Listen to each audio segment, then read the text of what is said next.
প্রিয় দর্শক, আসসালামু আলাইকুম। গত মঙ্গলবার প্রধান উপদেষ্টার 5ই আগস্ট সরকার পতন দিবস উপলক্ষে মানিক মিয়া ইউনিতে যে ফ্ল্যাগ সনদের ঘোষণা দিলেন এবং সেখানে নির্বাচনের একটি রোডম্যাপ তৈরি ঘোষণা দিলেন, অর্থাৎ রমজানের আগে নির্বাচন হবে। তার এই ঘোষণাটা কতটুকু বাস্তবায়িত হবে? সত্যি কি রমজানের আগে নির্বাচন হবে বাংলাদেশে, নাকি হবে না? এ বিষয়ে দেশের গণমাধ্যম কয়েকটি বিষয় দেশের প্রধান রাজনৈতিক দলের বক্তব্য তুলে ধরেছেন। দর্শক, নির্বাচন নিয়ে যে বড় ধরনের একটি জট বাঁধতে শুরু করেছে সামনের দিনগুলিতে, অর্থাৎ আরেকটা বড় ধরনের সংকটের দিকে যাত্রা শুরু করলে এই মুহূর্তে বাংলাদেশ। যেমন পত্রিকা প্রকাশিত কয়েকটা শিরোনাম পড়লে বুঝতে পারবেন যে আসলে কি ঘটতে যাচ্ছে সামনের দিনগুলিতে।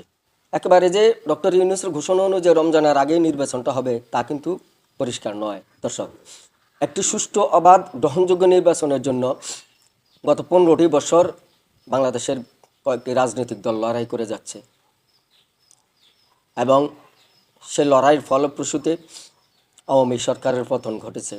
আজ একটি বছর হয়ে গেল। নির্বাচনের এই ঘোষণা আসার সাথে সাথেই তো প্রতিটি দল সেই ঘোষণাকে লুপে নেওয়ার কথা, কিন্তু দু একটি দল ছাড়া বাকি কেউই এই এই ঘোষণাটিকে সাদরে গ্রহণ করতেছে না। যেমন হাতগোনা যে দু একটি দল, বিএনপি ছাড়া বাকি অন্যান্য দলগুলো ডক্টর ইউনূসের ঘোষিত তারিখকে বাধাগ্রস্ত করার জন্য উঠে পড়ে লেগে আছে। বিএনপির মহাসচিব মির্জা ফখরুল ইসলাম আলমগীর বলেন যে ফেব্রুয়ারিতে ভোটের ঘোষণা গণতন্ত্র উত্তরণের পথকে সুগম করবে। পক্ষান্তরে জামাত কি বলছে? জামাত বলছে জুলাই সনদের ভিত্তিতে আগামী জাতীয় সংসদ নির্বাচন হতে হবে। ফেব্রুয়ারি মাসে যদি নির্বাচন হয় তাহলে জুলাই সনদের ভিত্তিতেই নির্বাচন হতে হবে।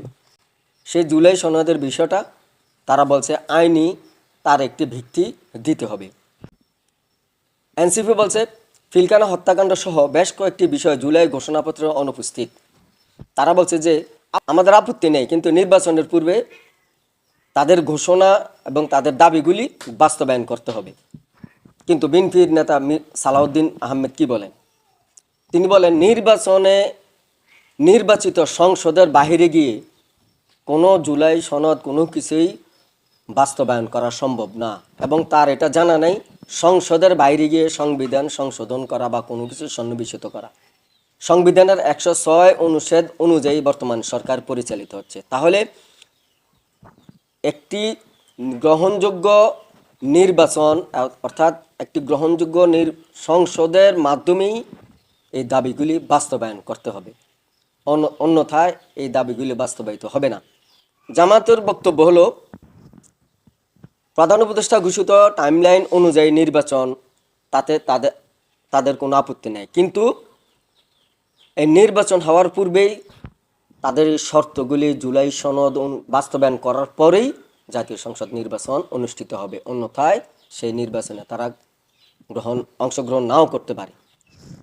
এদিকে সালাউদ্দিন আহমেদ বলেছেন যে এটা জাতীয় সংসদ হলো সকল আইনের ভিত্তি, সংসদের বাইরে গিয়ে কোনো কিছু করাই সম্ভব না। দর্শক, সংসদটা কোন জায়গায়? সংসদটা হলো আগামী জাতীয় সংসদ নির্বাচনে যদি বিএনপি ক্ষমতায় আসে বা ক্ষমতায় যায়, এনসিপি বা জামাতের ধারণা যে জুলাই সনদ তারা বাস্তবায়ন করবে না এবং সংসদে তা উত্থাপনও করবে না, আলোচনাও করবে না, তাহলে জুলাই সনদ আর বাস্তবায়ন হবে না। এটাই হলো বিএনপির বাইরে অপরাপর যে রাজনৈতিক দলগুলো যেমন এনসিপি বা জামাত ইসলাম, তারা মনে করে এটা সংসদ নির্বাচনের পূর্বেই বাস্তবায়ন করতে হবে।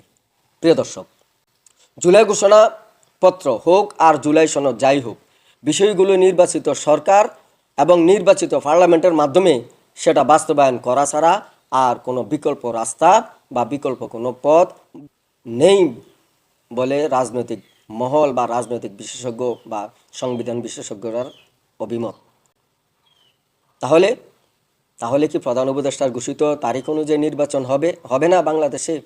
প্রিয় দর্শক, আমার ভিডিওটি ভালো লাগলে আমার চ্যানেলটি সাবস্ক্রাইব এবং লাইক কমেন্টসের প্রত্যাশায় এ পর্যন্তই। সকলে ভালো থাকেন, সুস্থ থাকেন। আল্লাহ হাফেজ।